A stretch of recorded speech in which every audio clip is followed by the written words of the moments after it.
We have the power to do it, we have the luxury to do it, and it's important that we just think about all of the people over the world. Yeah, and yeah, when you mentioned luxury, privilege, is here we have so much more privilege. We create so many more problems. If you talk about sustainability, you cannot ignore the diet and plant-based diet factor.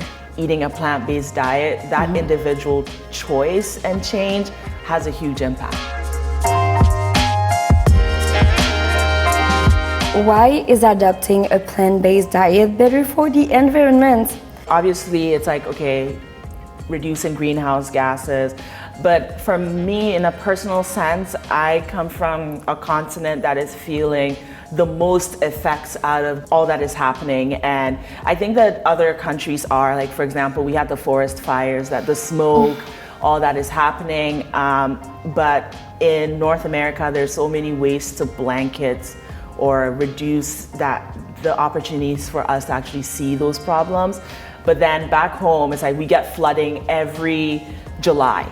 And because we don't have that infrastructure, we feel the effects the most.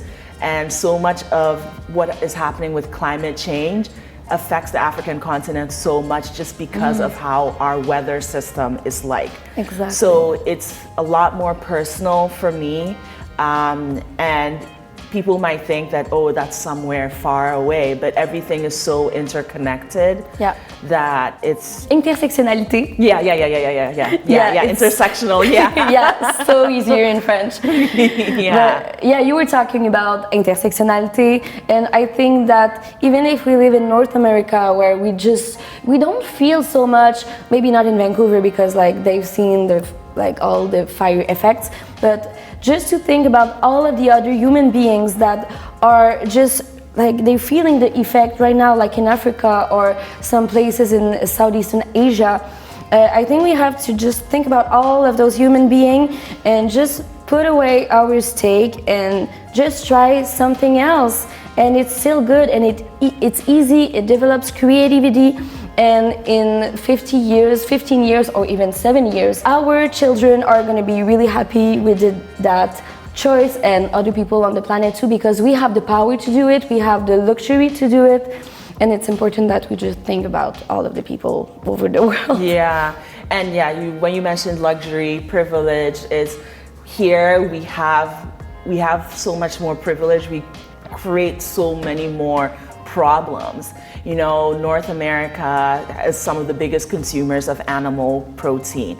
And so when we're consuming so much, that means all the forests that are being cleared in the Amazon, for one. Yeah. And it's not in Canada, but it's still affecting a large population of indigenous peoples in Brazil, for example. So it's with a lot of this privilege, we have a lot of responsibility. So I think that that's something that we always need to remind ourselves, that eating a plant-based diet, that individual choice and change has a huge impact. If you talk about sustainability, you cannot ignore the diet and plant-based diet factor. We talk a lot about companies are emitting fossil fuels, cars. We talk a lot about oil and things like that, but now there's more emphasis on actually the food. And you were talking about how cows, when they burp, the methane gas, causing a lot of trouble. And food has such a big part of our lives, and it's something we do 3 times a day.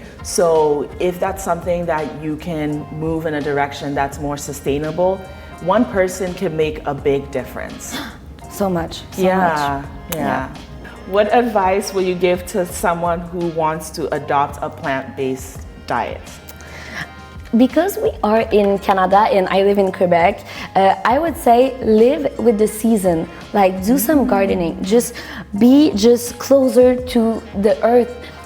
Since I'm doing some gardening and just knowing that I can pick up some mushroom in the fall, and that I can do, and I can pick up like some kind of, well, it's in French it's érythron, it's like so many flowers I can pick up in the forest in spring. Like, when I know exactly when are each plant growing each season, I just feel so close to them. I just want to have them in my life and eat them all the time. Yeah, I think that being more intentional about seasonal things is it makes you more excited. It's more magical. For me, I would always tell people to start slowly.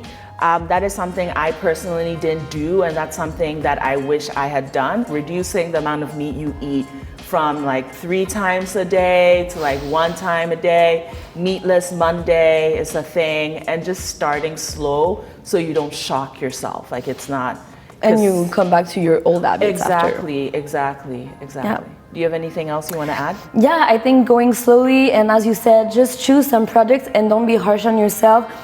If you want to, like, if you don't want to be vegan because like you love your father's chicken and your grandmother beef, just like be vegan except for your father's chicken and your grandmother beef.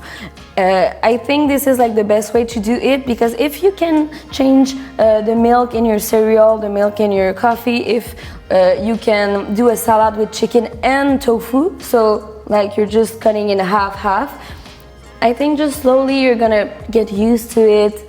And one time you're not gonna like even remember the time you were eating meat. I was actually watching a video maybe 2 or 3 days ago about a day in the life of someone who is an environmental activist, and their activism is social media.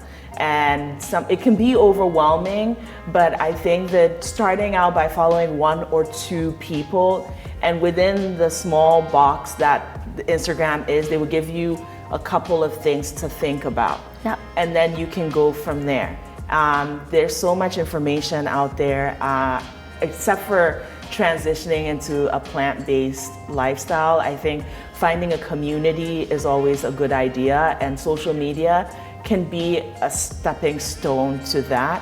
But I always caution people and say, take your time, 1 or 2 extra accounts to follow, then you start to get a better understanding of the language, and then you can start to see, okay, I can read this now, I can watch this, just slowly from there. Yeah. Well, what I would say is to just look around you, what is your reality, what is the possibilities, and just understand what are like the 5 most important things that you can do to reduce your carbon footprint in a year. Yeah, I actually really like that, because it's starting from what you already have. Yeah. Exactly, and not being harsh on yourself, just understand your reality. Exactly. Yeah.